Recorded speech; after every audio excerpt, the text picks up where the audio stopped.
So if you've seen my antique doll videos before, you know I've probably told you a million and one times about how the toy capital of the world, especially during the Victorian era, and even before the Victorian era, was Germany. And Germany had like everything going for it when it came to making products, not only dolls and toys. Germany was considered what China is today to the world when it comes to products. So back in the day, of course, you didn't get your products from China if you lived in the US or anywhere else. You got most of your everyday objects from Germany. And Germany had the resources.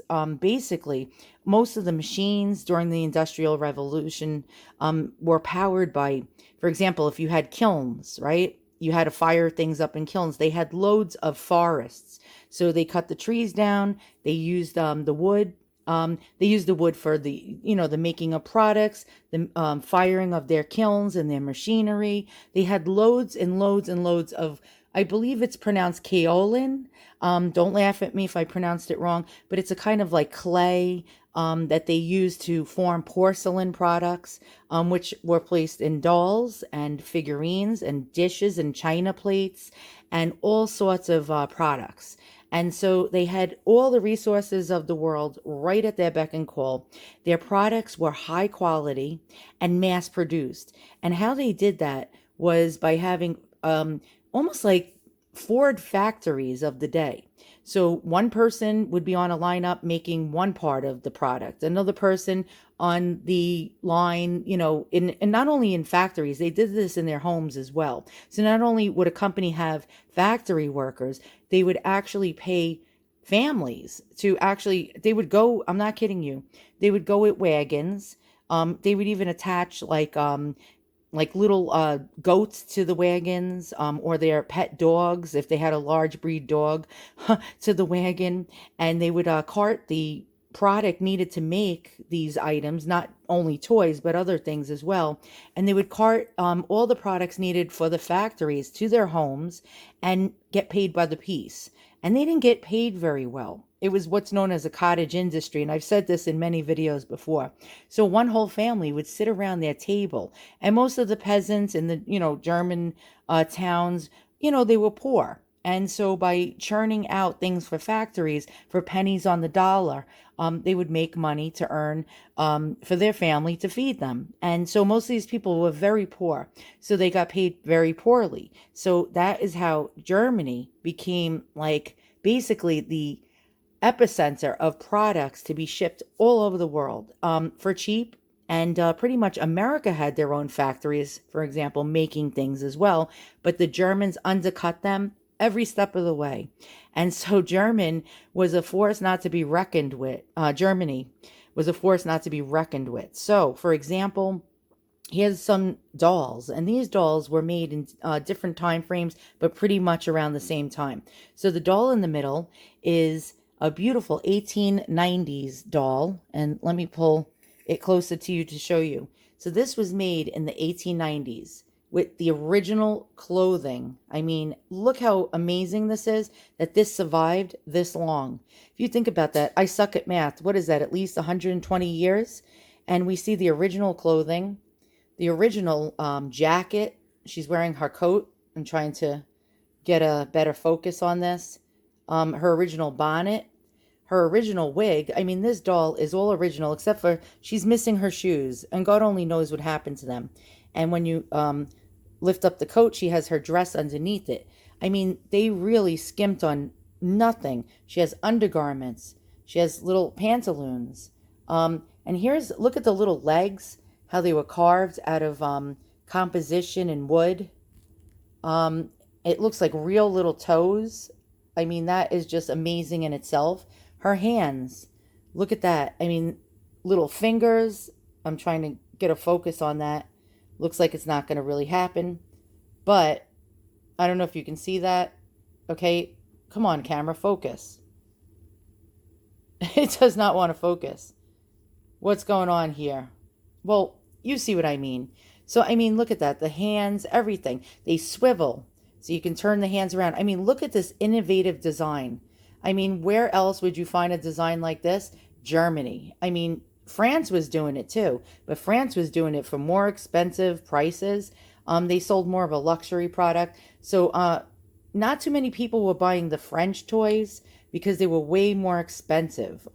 It cost way more money. So more of the wealthier families would buy a French doll. And I have to admit, they were beautiful. Probably way beautiful, more beautiful than the German dolls. Here's another German doll, again, of about 1890. Her original clothes. Look at that, original wig. And by the way, it might creep you out, but most of these wigs were made out of human hair. And German women even sold their hair to the factories to make the wigs for these dolls. Not only did they use human hair for the dolls, they used something called mohair as well. And let me try to show you an example of mohair. And that came from, I believe, a sheep or a goat. And they made these nappy looking wigs. And it's sort of creepy just to look at that hair that's over 100 years old. So again, we're back to this one.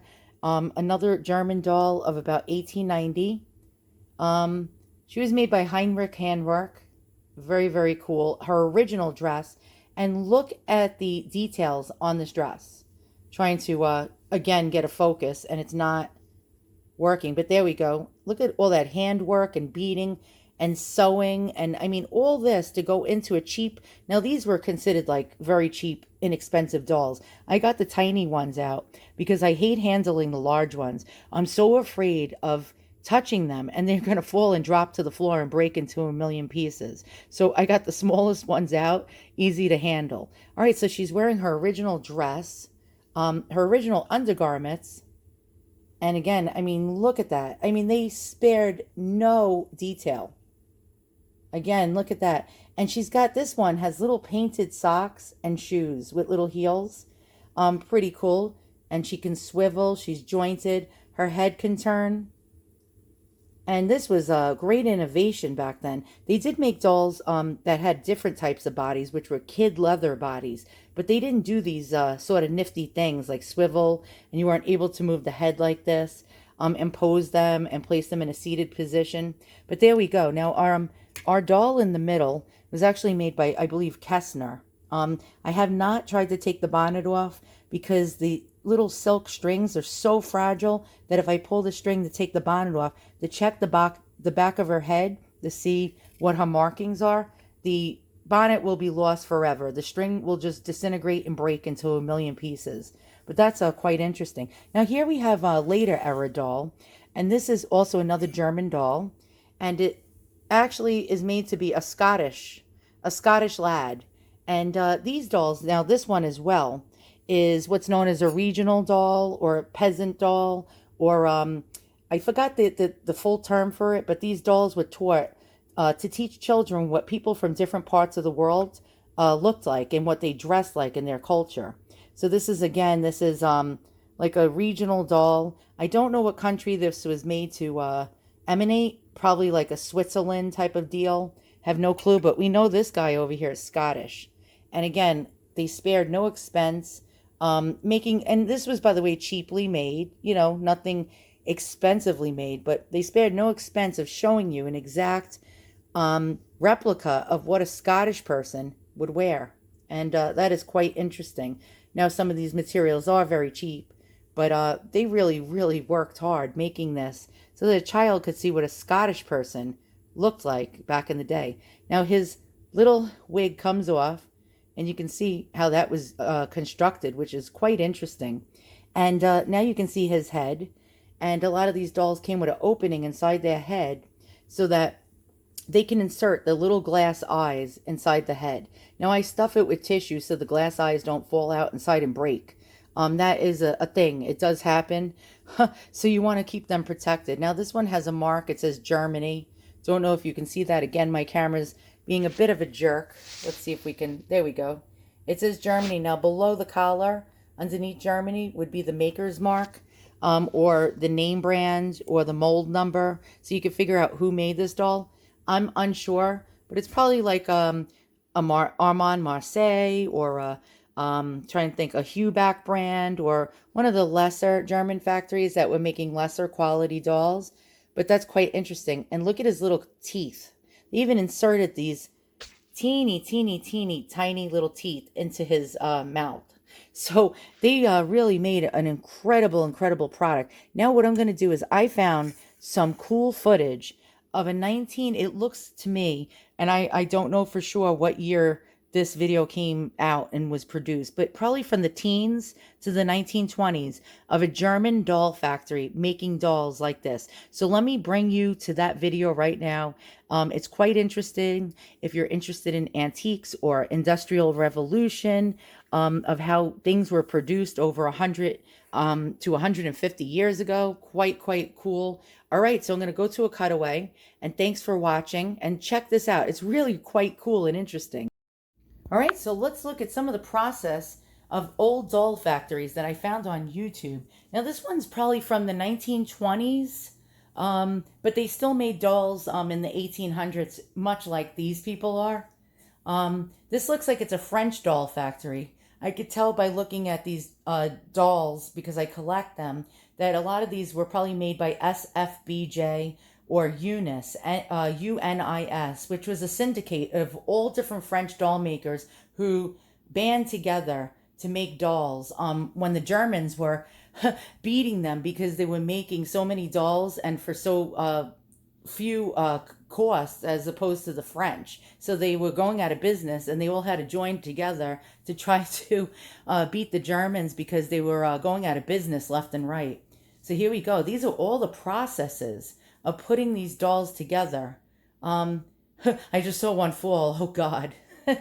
And yeah, so it appears that this video, wow, it survived over 100 years. Right? It's really cool.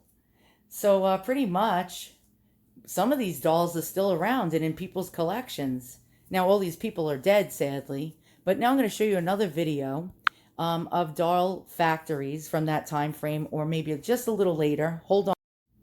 All right, so here's another doll factory, probably from the teens to about 1920. And this one may be a German factory. And you see, look at all the workmanship just to go into making the body parts. You see the little limbs. They had to sandpaper them and paint them. And really, it's a quite amazing process. There's some of the legs. Now this guy's putting the doll together. So each person had a job to do. And if you see that one, that's a walking and kissing throwing doll. And I have one of those. And here we go. They're painting the dolls, the features. They're showing you the eye mechanisms. That looks like a German doll. Now they're making the wigs. Again, I mean, look at all the processes that made into making these dolls for so cheap, which is outrageous. Now this is a celluloid doll. Again, probably from the teens to about 1920 or so. So they had bisque dolls and celluloid dolls and all sorts of materials. And this is quite amazing. So I hope you enjoyed this video. Now, they show you, by the way, a candy factory of the same, probably around the same date. Let's look at this anyway. It fascinates me, the Industrial Revolution and how things were once made as opposed to today. And, oh, that looks good. Look at all the chocolate. And this guy, look how he's decorating it so beautifully. Now you get your cakes at like BJ's and Costco and the local supermarket. They don't look like this. Definitely not. Just to go back in time and to taste one of these. Oh my goodness. Right? Wow, look at that Easter egg. And the kids gouging on the candy. Look at their faces. Oh, don't you wish you can go back in time when people were happier? It seems like everyone hates each other these days and wants to kill each other. So that's it. That's the end of my video. Thanks for watching.